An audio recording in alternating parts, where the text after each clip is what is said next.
Y'all, we had a really nice slide deck, but we're having technical difficulties. So we would rather just show our faces. So we're just going to stay on and have an open discussion. Thanks for joining us today, Anthony.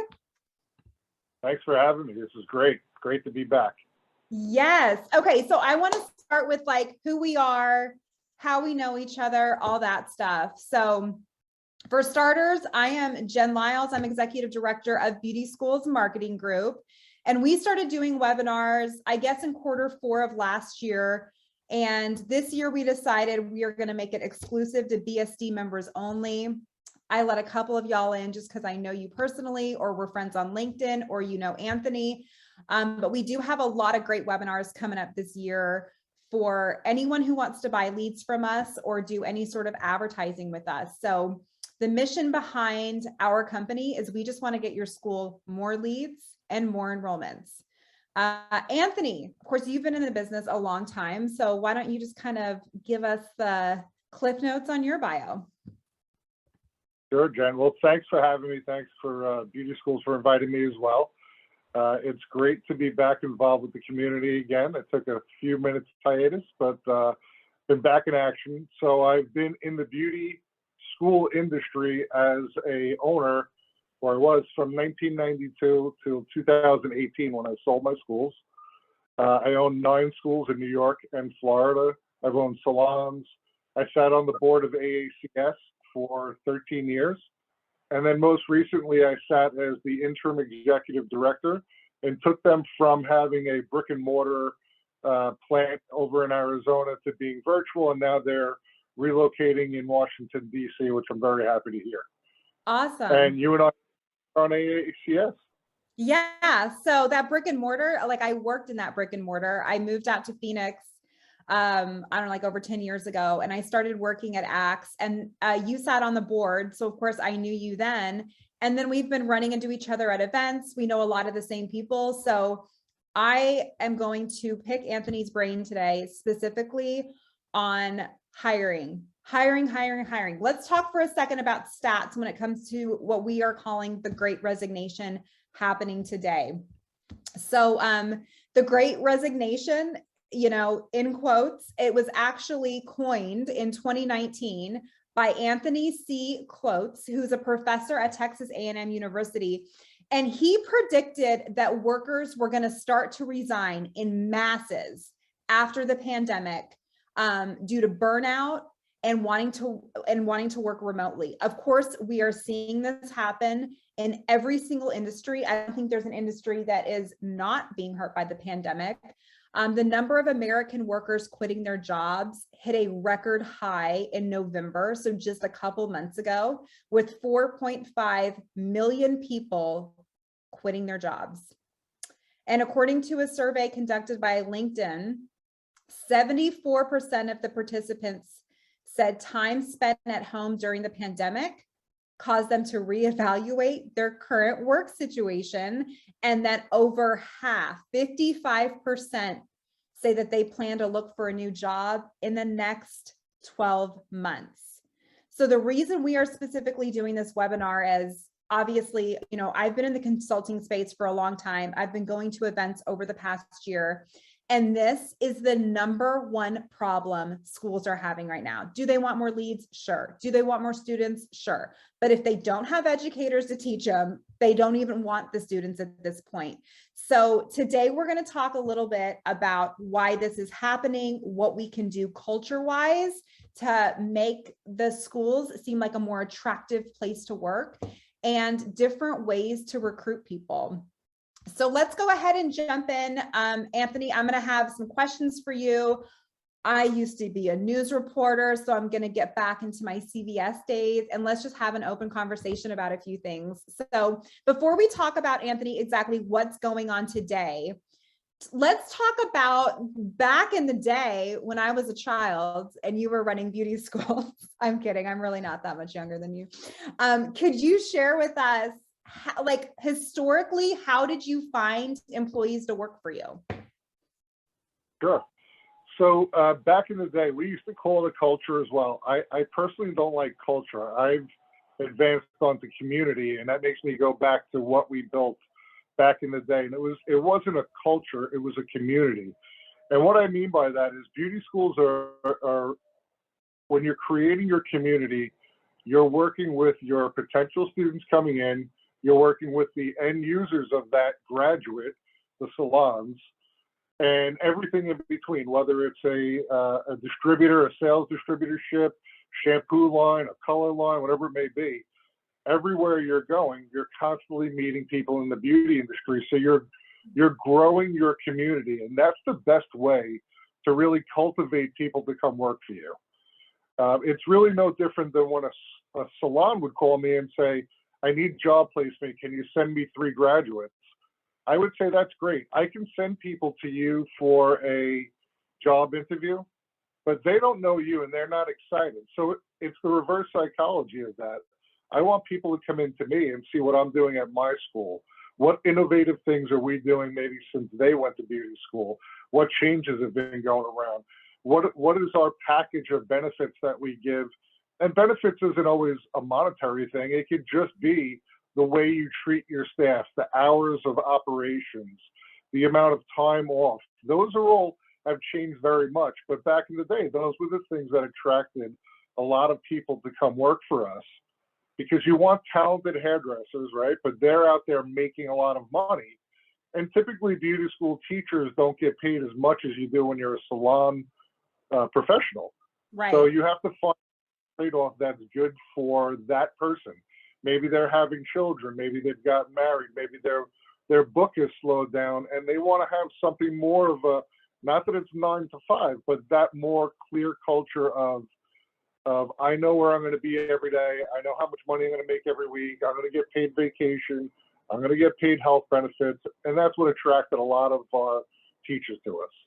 And so when you're talking about going into places and kind of like, I guess, building a network, like you said, a community of people. So you would have like your directors and things like that, like just kind of go out to events or in salons and just sort of talk with people.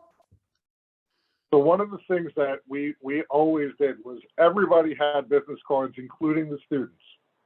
The students even had it as well, because it was always about promoting the industry. Yes, I wanted them to come to my school, but I really wanted the industry as a whole to grow and to be bigger and for everybody to be involved. So if my students went to a bank and they were talking to somebody, maybe that person, the teller, was an ex-hairdresser or works part-time out of their house, but they needed benefits, so they are a teller now, you know. And then they, oh, what do? You go to beauty school, blah, blah, blah. And then next thing you know, it's, hey, you should come in and see what we're doing there. And then I've recruited instructors from my students. They found people out there for me and then brought them back to me. Same thing with my admissions reps, my financial aid people. Everywhere I go, still to this day, the first thing I talk about is that I'm a hairdresser and that I've changed people's lives for the last 30 years. That's great. Now, what about then referrals? Because I mean, a lot of these people who worked behind the chair, they have to have a huge network of other stylists they know, right? So how much did referrals play into hiring for you? They very much do. And it's funny that you say that, because that was my next thing that I was going to bring up, is that if it's not the right time for you, part of that conversation is, if it's not the right time for you, you know people in the industry. And even when you're not practicing anymore, you're going to beauty, you're going to trade shows, whatever it may be. And people get excited about that. And even if it's for a minute, if I can then entice them to come and see me, and again, see what my community is offering in my 4 walls and now online post-COVID, that gets them excited and gets the juices flowing. And I could absolutely grab somebody from somebody else that's not ready, but does know someone. Yeah, I mean, not to like pull a Michael Scott, but people never go out of business. And I feel like right now, everyone is so talking about like Indeed and, digital, and that's a great way, but back to the basics, like old school recruiting, you just got to get out there and meet people. Absolutely. Okay, Absolutely. let's talk a little bit, and we'll talk more about that community and that culture at a school and what would make that more attractive. Let's shift really quick to admissions and financial aid. These are key roles in a school. And I know educators are hard to recruit. But I mean, I just met with a school yesterday that was, half their call center is gone. I mean, a lot of people right now are struggling with finding people for admissions and people with financial aid. I personally have some thoughts on this. I would like to hear from you. What do you think? Experienced people or taking a great salesperson who works at Sephora and putting them in admissions? What are your thoughts? So my key ask of everybody that works for me is not talent, not the best look. It's having the passion, having that fire that I have in my belly when I talk about the beauty industry. They have to have that same thing. Everything else I feel is really very teachable. Not always to the degree that maybe you need, but we're all moldable, we're all teachable. But if you don't have a passion, if you're just that kind of person that sits back and is quiet, I don't want you in my admission seat. I want you in their face. I want you explaining how amazing this industry is and how life-changing and transformative it is to bring you in, to get you excited, right? So that's the admissions person I'm looking for. The financial aid people, that's, in my opinion, has always been a little bit more difficult in the past, because if you don't want to overhire and you don't want to underhire, right? Because it's a very compliance-driven position. But you also don't want them to be bankers or accountants that they now kill the sale, if you will. Yep. If they have fire on. So they have to have that, maybe not equal passion, but they still have to have a little bit in their belly. And they need to continue the sale. They can't say, like, this was my number one thing I said to my financial aid people. If somebody didn't qualify for financial aid, you never say, oh, gee, I'm sorry, you didn't qualify for any grant, or maybe people don't equate a student loan to financial aid, even though it is. Sure. It would be the reverse of that. It would say, congratulations, you qualify for a student loan, low interest rate, easy terms. And what's even more amazing is that you're doing well enough already in your life that you didn't qualify for a Pell Grant, but it's okay. We're going to be able to cover you with all these other programs that we have, whatever it may be.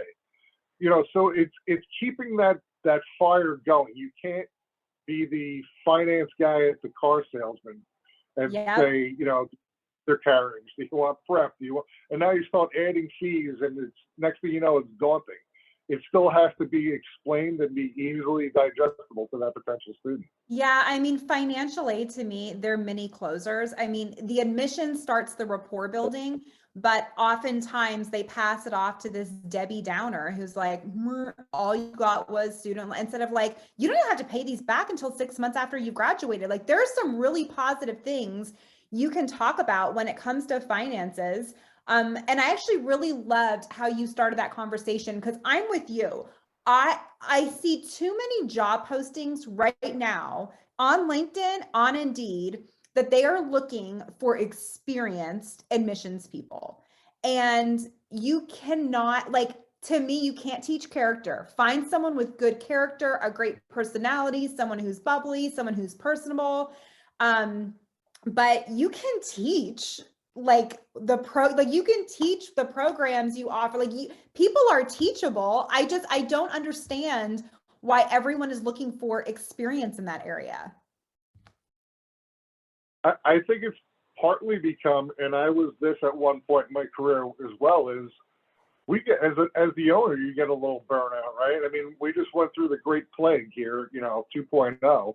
Sure. And, the owners really were stressed beyond reason. I mean, you're thinking about everything, and you no longer have your team that is just there for you. They're worried about their health. They're worried about their family's health, right? It wasn't like, yeah, you know what, Anthony, I can stay 5 extra hours tonight to get the job done. That's not what it was. It was, are we socially distancing? Are we using all the proper protocols? And then they were changing day to day. So it gets crazy. So we get fatigued, and then we get lazy. And oftentimes in missions, unfortunately, in financial aid, we do hire people. And if you say it's like, I want experience, it's like, in my mind, I don't have to train them. But you do have to train them, because you have to train them about your process, your community, your Sure. passion, your school different. So you can't be lazy. You have to get in there. You know, the number one hit, hard hit industry when you're talking about COVID was hospitality. And you get someone who was like an awesome bartender or someone who managed a front desk at a hotel. Those are great candidates for admissions. I agree. I agree very much so. They can talk to anyone. You can, you adapt your script. I'm a server. Like back in the day, I waited tables at Cracker Barrel. And I know it sounds crazy. Like, I know Cracker Barrel, it's great. The thing is though, is that like servers, bartenders, they're extroverts. You have to read people. You have to know like this person doesn't want to be bothered. This person wants to know my life story. This person, I can make up something and they're going to give me a $50 tip. Like you just learn to understand personalities. To me, that's a great salesperson. That would be a great admissions person. I always tell owners, go to your local Sephora or Ulta, find someone who's, perky, cute, whatever, but like just is a good salesperson, likes this industry, they would be a great pivot into the admissions field. I agree. And they're also, all those positions that you mentioned have something else in common, is they're all critical thinkers because they have to know Johnny on the spot. I don't have this, I don't have that, or this is late. The kitchen didn't bring out my steak with the, whatever it was. And they have to be Johnny on the spot and be able to make the people happy. So yeah, I agree with you. And this is kind of unpopular, but like a lot of admissions people with experience are old school. Like they suck at texting. Like they just can't get behind either a CRM or new things, or I did it this way when I was at this school, and and it's just like, give me fresh blood that's trainable. Yeah, I couldn't agree with you more. So the people that are coming to our schools generally they're not, I used to say this all the time, don't sell it the way you would want to buy it as an older person. Mm-hmm. You know what I mean? Don't do what's comfortable for you. You have to do what's comfortable for your client. So you have to make sure communication is the number one thing. Yeah. If they don't answer the phone, which they don't answer their phone for their parents, they're really not going to answer the phone for you, right? Right. If they want to text, if they want to do DMs, whatever it may be, make it your business to know that, and make it your business to hire the person to do that the right way. Yeah, exactly. So I think this is a great conversation again around not always having to find experienced people, but putting in the work, obviously, to train that person. I think it's going to have a bigger payoff because you're not going to have to, like undo really bad habits. Let's shift a little bit about, I have a question for you. Actually, when I wrote down my questions, this one, I was like, oh my gosh, I wonder what he's going to say. Was it normal back in the day, or is it normal today, for people to steal and recruit staff from competitors? So I think you'll remember from your AACS days, very widely known that beauty schools really are open books with each other. I mean, I've never seen another industry where competitors work with competitors as closely as they do in beauty schools. So true. That being, not everybody is that way, right? There's always bad actors in every industry. But I think much like the beauty salon industry, it's really looked down upon to steal your competitors' staff. I feel, that's the way we always played, especially in New York. We all had a very close circuit. If Jen, if I knew you were the director of Gary's school down the block and you came over or inquired, I would actually give Gary a heads up, and we would have an understanding to not throw each other under the bus. But you know what? Maybe Gary was looking to get rid of that person anyway, and this is great, and you take it for what it's worth. Like, what somebody was bad and a bad employee at another school doesn't necessarily mean they're going to be a bad employee with me. Maybe that's that community aspect. Maybe Gary wasn't giving them what they need to thrive in their environment, but they're going to do very well with me. Yeah. You know, So, and I and also find it a giant red flag when those people come over and just start spilling about that school. It's like, oh, great, they're going to leave here and start spilling about me. It's just not a good look. it's like, cheating on your wife and then marrying that woman. She's going to, it's a cheater is a cheater, right? Exactly. Sorry out there that, but Wow, this webinar just took a great turn. All right, that's good. I really appreciate us getting that out of the way because I think that that is something that a lot of schools do. And you're right. Like, a lot of these schools are working together, especially with their congressperson that's in their area, any sort of legislative stuff. I do find the competitors are very friendly with each other. So probably not the best idea to do that unless, you give them a heads up and, oh my goodness, we had to close our SD program. Can you find, my educators, a job, that kind of thing. I think would be an exception there. So let's shift a little bit to talk about the culture of a school that would make it maybe a more desirable place to work. Schedules. Okay. I have been talking to school owners that are specifically changing the schedule of the program to recruit educators to work for them. For example, we're going to 3 days, we're going to 4 days. We are not going to require teachers to be here 5 days because they're not going to want to do that. What are you seeing happening in the industry when it comes to schedules? so I'm glad that that's finally happening because it's something that we fought for years. And a lot of times the regulatory agencies give us a difficult time about doing that. But if you think about the beauty school really should be mirroring what's going on in the beauty world, the professional world. And it's very rare that you have a stylist that works 5 or 6 days a week. They generally work 2 to 3 days, maybe 4 days a week if they have a really busy book. But when you're grabbing somebody, it's a twofold thing. Number one, I love it when they still work in the salon because they still have real world experience and they're getting all that current information from what's happening in the street. But it's also supplementing their income and it's making it an easier work week for me. So we used to fight all the time for the regulators to let us have a 10-hour day, 3 days a week for students. Because it would help us with our recruiting for the students. It would also help us with the employment factor of hiring our teachers, our instructors. It's not always great for your admissions reps because you need that continuity, 5 days a week, 6 days a week, whatever they work. Same thing with financial aid.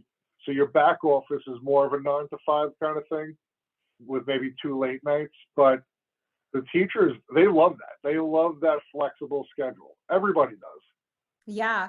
Well, even from a standpoint and, talking about like remote work when it comes to admissions or financial aid, if people went to if schools decided we're going to do a 3-day or a 4-day schedule and admins, financial aid, admissions, they work 5 days a week, you're essentially saying, hey, Mondays you can work from home or Fridays you can work from home and you can get caught up on paperwork, you can make calls, you can do virtual tours.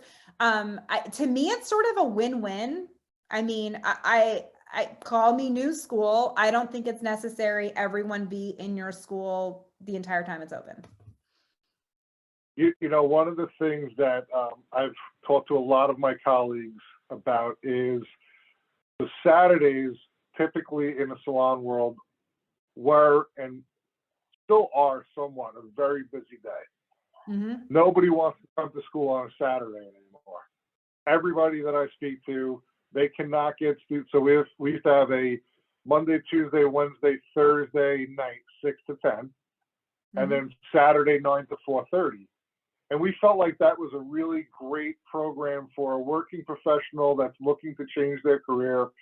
So they would only get to do 4 hours a night, 4 nights a week, or even 3 nights a week. But then Saturday, they really came in and they worked their tails off in the salon clinic.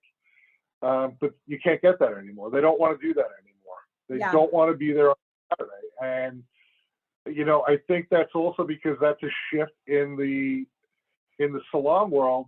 Salons no longer are closing at 5. They're open till 10, 11 o'clock at night. People are getting off the train and going to get a blowout at 6, 7 o'clock at night instead of waiting for Saturday to do it.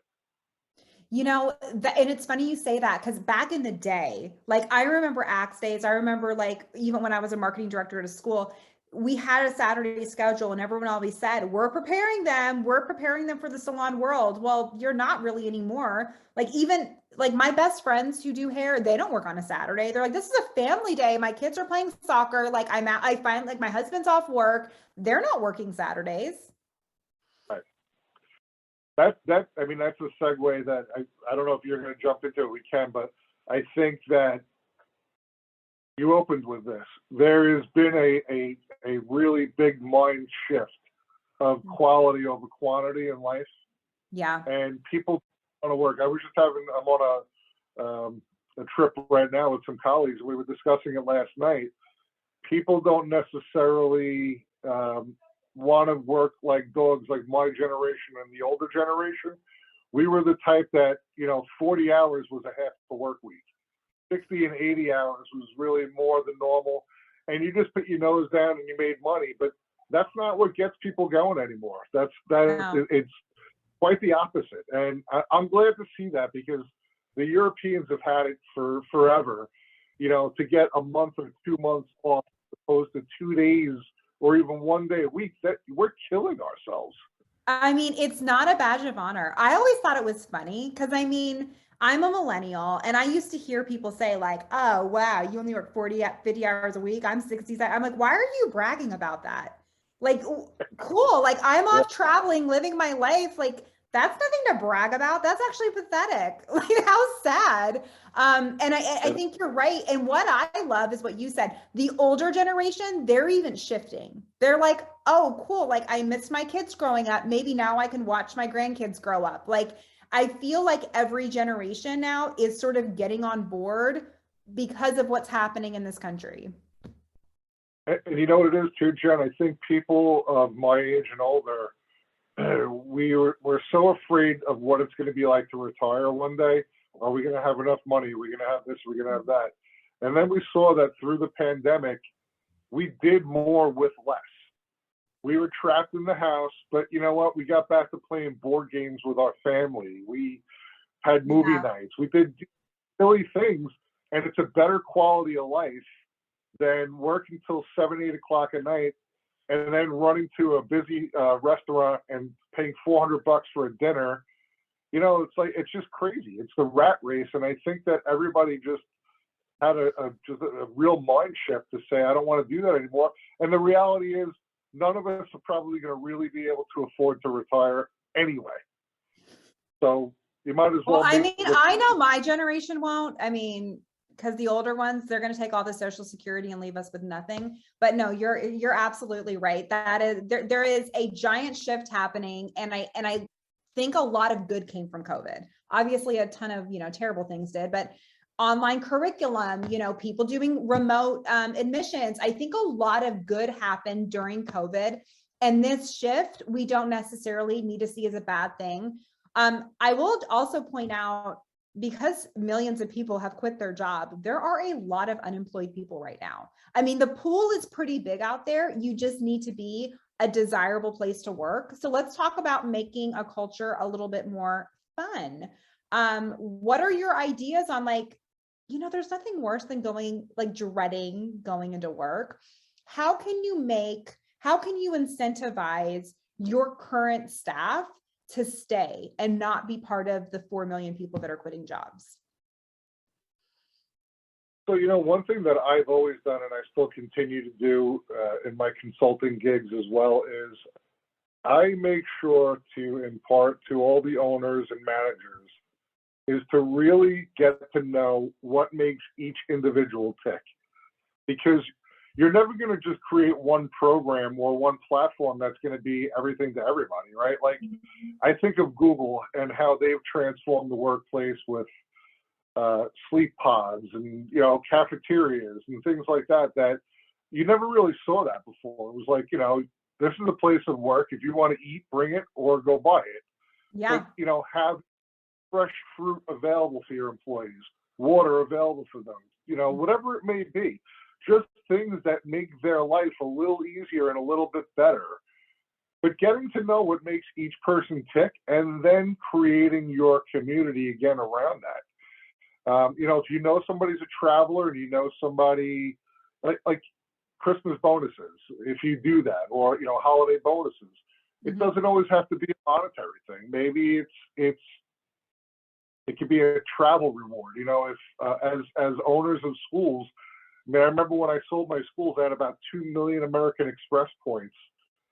And even before that, I would give them out sometimes as bonuses. So it didn't cost me a bottom line dollar.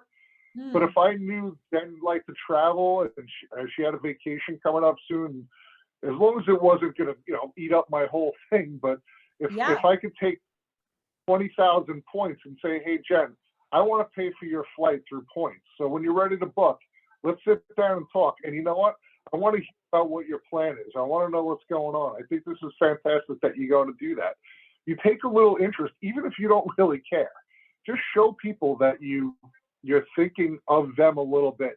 They're not just a widget or a cog in the factory. That you really do care about them and you want them to prosper and you want them to have good lives. I love that. I have a friend who works for a company. It's not in the education space, but they give all their employees a Costco membership and their choice to join a gym, and they'll cover that. And I'm just like, though, that's what I feel like, even in the education space, what a great idea. Like, and to be able to tell people, like, I work at a school that gives me a Costco membership or, does whatever. I mean, your friends know about that. Your network hears about that. And then we're right back to where we started when we're talking about building a network of referrals. If you can create these little perks to working, for your school, that kind of stuff gets out. People start talking about that. I can tell you, Go ahead. for me, I was always proactive. Whenever I walk into my business, you get to know your employees pretty well, and you can tell when somebody's having a bad day without overstepping or overreaching to find out. Sometimes it's just, giving somebody a wink and a smile and just saying, hey, you're doing great today, or is everything okay? Do you need to step away or anything? But, say it without being too invasive and too, we have to be careful in this world of how we say things and how we do things. But, and there's ways that you get to know each individual on what the personal boundaries and personal space is, and just be smart about it. But again, it's just show that you care. It's very difficult for the owners. It's difficult for everybody, right? So the owner's managing everybody. The teachers are managing their employees, which is their students, right? And then their students all have problems. I mean, I can't even, 2018 was the last time I was in the classroom. And I couldn't believe the problems that the students had at that point. So I could only imagine what they have now. Sure. If you become a counselor, but it doesn't need to be a professional counseling. It just sometimes needs an ear, somebody to just know that somebody else cares and you're there for a minute. Even if it's for a minute. I agree with you, Anthony. I think oftentimes with directors or, presidents of company, I think that they lack empathy. Like, they don't care. They're so busy trying to make a dollar, or they're so busy trying to keep their school in business, that they fail to really take the time to ask someone like, oh my gosh, your kids did remote learning for 6 months. How was that? Are you guys doing okay? Like, just genuinely caring and asking someone goes a long way. There's that saying that people don't quit jobs, they quit bosses. And I think that's hard. That's hard for directors. That's hard for presidents to hear, but it's true. You know what, Jen? It's funny that you say that. I probably have 3 or 4 employees that were high-level employees that I had to let go. Some of them were over 15 years ago that still reach out to me on my birthday or just when they're thinking of me, and they still call me boss. One guy, I think my oldest son has autism. He runs a marathon every year, and he puts Jack on his shirt. He runs the marathon for Jack. Wow. I thought, but I didn't fire him in a way like, you're horrible, you suck, you're fired, get out of here. Right. I I gave him counseling. Gave him corrective action plans. When it was time to let him go, he wasn't really surprised. He learned from it. It made him better.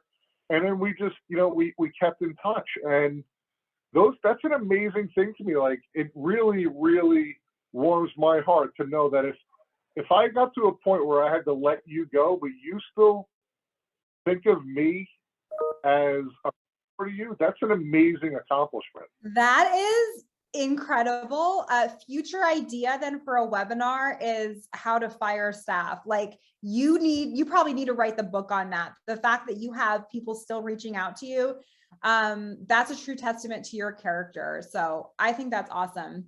I want to go down a hit list of things that are happening in corporate environments today. And as far as like either retaining employees or recruiting employees. And I want your, I guess, opinion on if you think this would work in the education space today. Okay, so, or if you even know school owners who are doing stuff like this. Obviously remote, we've already talked about that. I think there are some positions that 100% remote might not work, but even just allowing like Fridays, your admissions to work from home, if your school's not even open or something like that, I think that I've been seeing a lot of flexibility with owners that I know personally allowing some remote work. So I would say yes. Would you agree remote's okay? I do. Okay. I think and building that community and knowing what your new employees are looking for. Yeah. It's a must, and you have to get out of your head that maybe it didn't work in the past. Yeah. But now it's an opportunity to work. Yeah, I completely agree with you. And I think a lot of people don't want to do it because they like to micromanage. And if that's you, there are about 1,000 reasons people don't want to work for you. And that's at the top of the list. No one wants to work for a micromanager. What about signing bonuses? I don't know anybody that really does that. I've done signing bonuses and moving expenses before. The signing bonuses are generally 10% of your yearly salary. Okay. They're generally paid out in increments over your first 90 days to 6 months. And it just becomes a little bit sloppy with each state, what the laws are, of what you can do. Can you require that back? Are you on a 2-week delay for their pay? So you have some recourse to keep it. If I'm going to give somebody $5,000 and they're going to be there 3 weeks and then bail, yeah, that's not good. So along that same note, what about referral bonuses to employees who get someone who like recommend another teacher or an admin, and then if they've been there for 90 days, the person that referred them gets like $1,000 or something like that? I love that. Cool. And that's actually what's happening today in a lot of corporate environments. And my friend that I just was talking about that gets a free Costco membership, that's what they do. Anyone they refer at the 90-day mark, if that person is still there, they get $1,000. If they're still there after 6 months, they get another $2,000. So it's just an incentive for employees to be like, all my friends who out here wants to work for us.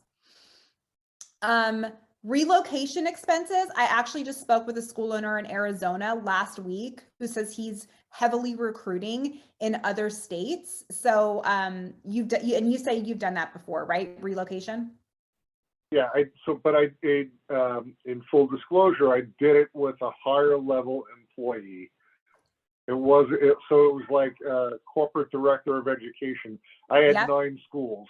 It was a little bit more of a higher level position. I don't know that bringing a instructor from another state, I don't know how you would do that. That would be because it's expensive to move, right? So yeah, but sure. you don't have to. If it's $1,000 and you're getting a quality employee, I'll spend $1,000 all day long to get a quality employee. Yeah, and you're not stealing from your competitors at that point. I mean, you're looking across the country, and there's a lot of people right now, with COVID that are like, I'm ready to move to another state, or My kids are going to school from home anyway, so might as well live somewhere else. So, I mean, if you're gonna pursue outside the state, I would say right now is a good time. What about contracts? How does that work in the beauty school world? Do you have people sign contracts to work for you? I don't, mainly because in New York, they're not enforceable. Okay. So again, like you have to watch state by state what your labor laws are Mhm. and really vet them. So like New York, you can't stop somebody from earning a living. And that's essentially what you're doing. So I don't know. I think I personally don't like that for me, because to me, that's like another check off in my mind subconsciously that I will say in my mind, I don't have to work that hard to maintain them as an employee because I have them contractually. Yeah. And to the And person that who signs a contract, it might almost feel like jail. Like, it would, it could also turn somebody off who really wants to work for you. yeah, That like will I'm gonna say, be stuck there. Oh no. Yeah, like shouldn't you just create a great culture where you don't even need a contract because they won't want to leave? What about full-time employees versus part-time? If people are having a hard time, especially for filling educator positions, does it make sense to say we're just going to have a whole bunch of like part-time employees who can still work pretty heavily behind the chair and bring them in the school a couple days a week? yeah, I mean, it's great for a number of different ways. It's great that if you don't have them, again, with Obamacare, there's some things that are involved with it, but sometimes you don't have to pay them for their benefits. Maybe you could pay them a higher hourly rate because you don't have all the back end benefits that you have to cover. So if they came in 4 hours a day or 6 hours a day, 2 or 3 days a week, but you're paying them 30, 35, $40 an hour, it's a nice little gig for them. They're happy to be there. It's good. They're still in the professional space, bringing that excitement level into you and to your students, and you're paying them a livable wage. I agree. I'm just going to do a personal example. I work out at Orange Theory Fitness. They have them all over the country. They have them all over the world, actually. And one of the reasons why they're successful, and one of the reasons why they have some studios that aren't successful, is the amount of employees. So the really successful ones have, and I've talked to franchise owners that have the thought process behind this, that Orange Theory says if you have a lot of coaches, when they're in here for a couple classes a week, their energy is up. It gives the members more variety. The members are more likely to show up to more classes because they want to experience different coaches. And those studios do better than the smaller studios that are like, we're just going to have 3 full-time coaches. And so every time I go to a class at 4:30, it's the exact same coach, 5 days a week, same playlist, same energy. They're getting bored. And I've been parts of both, of like a studio that does it with little employees and a studio that does it with a lot. And the ones with a lot are so much better. It's like people show up. You want your students to show up, give them variety, give them educators that are excited to be there. And I think that can be hard if we're only looking for these full-time employees that are getting sick of being there. I love the idea of schools saying, we're going to have tons of employees and they just work a few hours a week. Yeah, it's great. It's difficult to manage, full disclosure. Sure. And sometimes there is a challenge in keeping them vested in the space. But again, it's a problem that the school owners have, is that they're pulled so thin, they're stretched so thin. But that's why it's good to have layers of management as well, is to have your second in command. One of my biggest arguments for years in the beauty school space was, if the federal government, the state government, and accreditation would just leave me alone for 6 months so I can look at my education. Because school owners, it's so difficult to do that. I didn't rewrite my curriculum for the last 2.5 years of my career as a school owner, because I was too worried about just staying open or fighting for my students' ability to get financial aid still. But that's why sometimes you just have to let go and hire another level of management that will take care of that for you. So like on an organizational chart, how many campuses do you think it takes where you need, I know a lot of schools will be like, we at least need a director at every single school. And then when they have so many campuses, then they're like, now we need a regional director to oversee these director. Can you sort of explain to the people who are watching this webinar, how you feel like school multi-campuses should be run? Yeah, I think that's a great question. I think there's a lot of individualism with that. It really depends on the owner. I grew up in a time where a lot of school owners were actual hairdressers. So they were able to do that. Like, I'm a licensed hairdresser. My dad before me, licensed hairdresser. You don't really have that now because beauty school became a business. Mm-hmm. And, that's great. That's fine. But what happens is that they lose that intrinsic knowledge that they need to have. So I don't know that it's a matter of having how many campuses, because you could have one large campus and you're going to need those levels. Because like I said, you can't do everything, especially the bigger you get. I think, so for us, at the three campus level was when we realized we were getting spread thin.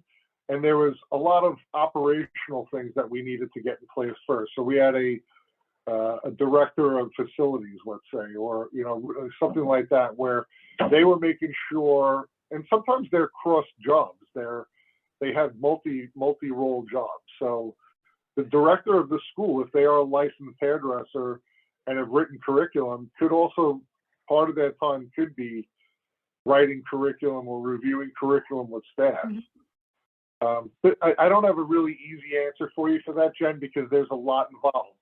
I was lucky enough to have schools in New York and Florida, so it was 1,000 hours and 1,200 hours. The curriculum didn't change that much between the two states. There was a lot of back and forth with graduates that want to go work in Florida or live in Florida or vice versa. I think that could be a whole nother webinar too, to be honest with you. A webinar, or also you do consulting with schools, right? So if there are school owners out there who are looking for someone to help them almost make that organizational chart, get organized when it comes to what staff members do I even need? I'm just going to pitch you right now. I think that they should get in contact with you, and you could probably help them with that. Thank you. I want to spend the rest of our time, the next 5 minutes, and I want to leave like a little bit of time, a couple minutes for questions if there are any, but I want to talk about recruitment, like actual like job postings and that sort of thing. I know that you do a lot, like we talked at the beginning about just straight up networking, but there's a lot to be said for digital advertising. And I will just say straight up, this is something our company does. So Beauty Schools Marketing Group is owned by Throughline Marketing, and we're in a couple different spaces, the transportation space being one of them, that we do a lot of job postings for. And as you guys know, there's like a shortage of truck drivers, just like there's a shortage of everything in every industry. But we are experts when it comes to recruiting online. And I was talking about it yesterday with our president. When it comes to job postings, they need to be written not just by people who are in HR. Those are actually the people that shouldn't be writing them. They need to be written by digital marketers. You're talking about making social ads, a Facebook ad to recruit people, even if you're doing Indeed posts, LinkedIn posts. Anytime you're doing any sort of digital recruitment, you should be looking at people who specialize in digital advertising, because that's what you're doing. And what are your thoughts on that? Anthony, I'm sure you've seen a lot more people make that shift toward looking for people digitally instead of in person. One of the cool things that I've been inspired by you in this whole digital world, and I'm gonna elaborate on it a little bit more. But I started really looking at LinkedIn help wanted ads a lot more. And one of the cool things that I found was, in the past, it was always a job description or whatever it may be. And that's it. It just said like, looking for vice president of whatever, right? Some of the things that I thought are so cool and new, they might not be new for everybody, but they were new for me, was a little section that says, who are you? And then it explains the personality trait almost of what we're looking for. Yeah. It went so beyond your degree that's on your wall. It went beyond what the job description is. It went into really what we're looking for. I found that so cool for me to read that, because I was like, wow, I might not have applied for this job based on the job description, but the role that the person is exactly me. And if I can get an interview with them, maybe I'll sell them on me, and they're selling them on me, and we'll come to an agreement that this is a right fit. Otherwise, I may have looked right over that interview, that job lead. Job posting, I may have never. Look, I thought it was very cool. The other thing that I don't know about using TikTok for job leads or recruitment. Are you using that at all? No, I look at TikTok. Well, I mean, I guess you could, but it's definitely more of just like an organic, this is the culture, this is who we are. Probably not a direct invitation for people to work for you. Probably not the best place for that. But I would say definitely like Google Ads, Indeed, anything digitally would be good. Social, Facebook, Instagram. The reason I brought that up is because as a 51-year-old male, I have no interest in TikTok. Just thinking about it, right? But I've been watching you and listening to you talk about it so much that I cleared my 14-year-old daughter, like, hey, dad's not a perv, he's not a freak. I'm creating a TikTok account. This is for research. Can you show me how to work and how to do it? I bought products in the last 3 months now that I've been on TikTok. Wow. So I bought an Uni pizza oven. I bought Classic Fit t-shirts. I see those ads all the time. That is so funny. Oh, I know what it was. It was soap, Dr. Squatch soap. I'm like, Jen is really onto something here, because you know what it is? And maybe there's a way to twist job recruitment into TikTok. It's all about engagement, and TikTok is not only engaging, it's addictive. It's watching people post things like, I love these dogs that have these overlay of voices, like, my mom and my dad left me, old. You chuckle and you laugh at it, but then the next one is an ad that it's not even an ad. It's just like the guy's making a pizza, and I was like, wow, I want that pizza oven. And So I'm so glad you're on this algorithm. It makes me like you even more. So how it's, and by the way, a month from today, March 9th, I have another webinar on TikTok. And I'm also doing one on March 2nd for the AACS audience on TikTok, because of course I've been talking about it forever. And what I was going to say was, what you see, the algorithm, it's built for you. It's called a For You page. So they know what you're interested in. They know what you're watching, what you're clicking. So I saw a meme the other day that was like, it was like a guy saying, I'm not like, TikTok is just, it's nothing but like little girls dancing around, being stupid. And I'm like, what kind of algorithm are you on where that's what you're getting? That says a lot about you. That's a you problem, not a TikTok problem. TikTok gives you content that you'd be interested in. So when it comes to your job, show the culture of your school, make it fun. People are going to want to work for you. Again, like I wouldn't have a direct link straight to like apply for us, but it's a really great organic reach. Absolutely. I'm with you. This has been so much fun. I want to remind everyone, listen, if you're needing help finding people, send me a message. Find me on LinkedIn or jenn.lyles@beautyschools.com. I would love to chat with you, because we do really great job postings and social outreach to find educators, admissions, financial aid. If you are looking to organize your school better when it comes to staff or really anything operationally, Anthony's going to be your guy. We are both super active on LinkedIn. That's probably the best place to find both of us. I'm going to leave. I mean, there's 4 minutes left. If anyone has a question, type it into the chat now and we will try to get to it. Anthony, thanks for joining me. I think you and I have another webinar scheduled maybe in April, but I'm going to get you on some more because I think it's been helpful for me to learn from you. And this has been a lot of fun. I hope that you enjoyed getting back in the game today. I did. It was very cool. Thank you for having me. I've enjoyed working with you over the years and going back and forth. It's great. So awesome. Yeah. Thank you, Gail. She just said awesome information. I'm so glad that that was helpful. If anyone else has anything, Lydia says, thank you both for these golden nuggets. I love webinars that are meaty, by the way. That's like my love language. There's nothing worse than a webinar that's just a sales pitch. I hope you didn't feel that way on this call. I would love to do a sales pitch for you. Let's go ahead and jump on that at some point. But like really, we are in the business of helping your schools grow. That's honestly all we care about. We want you to get more students. We want you to get more leads and bring more people into this great industry. So we're going to sign off. I want to thank you all for joining us today. And Anthony, good seeing you. And we'll do this again soon. Everyone have a nice day. All right, Jen. Thanks. Bye, everybody. Bye.